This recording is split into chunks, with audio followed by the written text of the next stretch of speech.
This is Matt from Mobility 101, and right now we're going to go over Technique Fix Friday for how to fix your push-up. So this is week 2, and we're going to focus on the push-up, all right? So the biggest thing I see in terms of how, when people do the push-up incorrectly is they don't set themselves up correctly. Thus, they enter a place where their push-up isn't going to be able to be successful because the setup is improper from the beginning, okay?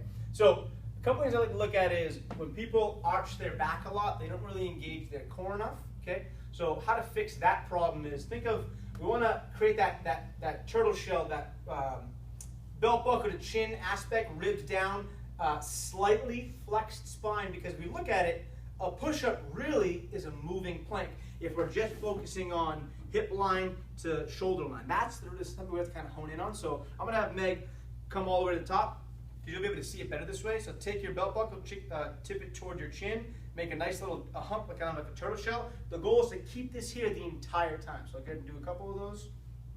Good. Notice how she's not arching her back. It's something we don't want. Keep that nice little hump turtle shell there. And good. That's the first fix. The other thing we want to look at, so for the second fix is a problem and how to fix it. We don't see enough people activate their lats, their prescapular muscles, and also they don't get enough scap retraction. These are things we want to kind of look at in terms of going through the proper range of motion in the push-up. So number 1 is going to be, start with her fingers tipped in, and you want to engage the lats by screwing the hands in. This gets the lats turned on. Other thing too is shorthand or active shorthand. Having the outsides where the pinkies are on that patty tissue in the hand pushing into something, or imagine it pushing into the ground, that ensures this lat activation and scap positioning and activation. Other thing too is we want to make sure we get that scap retraction and protraction. So when we come to the top, those blades should come together horizontally, become best friends, right? So I'm sorry, at the bottom, become best friends, scap retraction. When they come to the top, they should separate, right? That tells me the shoulder blades are moving nice and freely in this given range of motion in the push-up. So again, retract at the bottom, protract at the top. So coming close to the bottom, meeting, coming separating, and coming further apart at the top, okay? So we're going to put all those pieces into play now. So screwing in, good, pushing the outsides of your hand, pinky side into the ground. So think here they separate, and coming down, squeeze my hand. Yep, here they separate, coming down, squeeze my hand. Really keeping that arch there, relaxing the traps and neck muscles, getting that scap retraction, good? And then, so something we can do, you can relax for a moment to kind of clean this up a bit and fix this, just in case people are having problems stabilizing. Take your feet and widen your stance just slightly. Keep your hips and glutes activated. Come on up again. And this should provide a little bit more stability. Keep this here. Nice, good. And cool. And you can rest. So the last piece to coming in and fixing this and making sure that we're really avoiding that anterior tilt of the shoulder and the humeral head forward.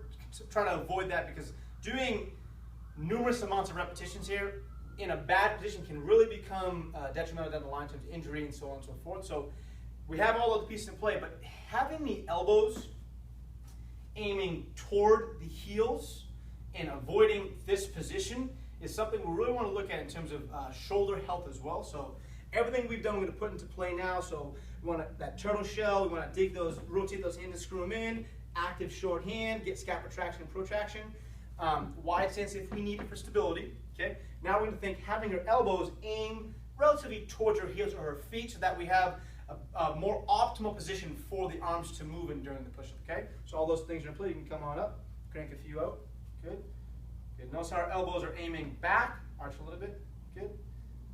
Good. And I would widen the stance just a bit, good. Keep the turtle shell here, good, aim those back, good.